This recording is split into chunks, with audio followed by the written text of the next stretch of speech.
One thing to watch out for when you're moving these washing machines, I'm doing renovation and pulling the washing machines out, is these feet actually come out, and it's sort of annoying, but it's part of it.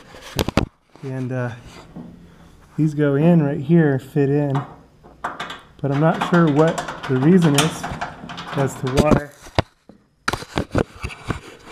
these are so easy to come out, because they pop out and you can lose them real easy if you're not careful.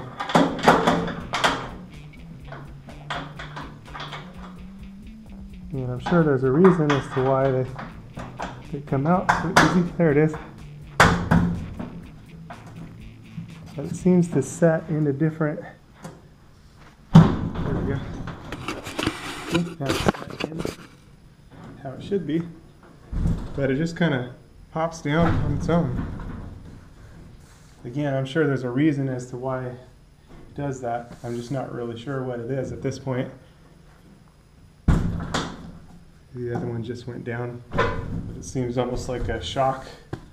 But again, I'm not really sure why. I pulled all these apart and looked at them and still haven't really figured it out. If anybody knows, a comment would be great, but or a guess would be interesting at why you think those come out so easy. To me, it seems like a planned obsolescence.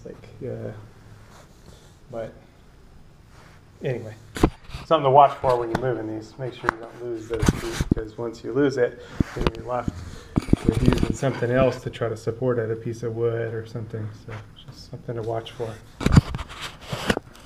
A quick search of my YouTube channel, you should be able to find a bunch of material that'll be helpful to your maintenance needs, and links to tools and parts used in the videos can be found in the descriptions below.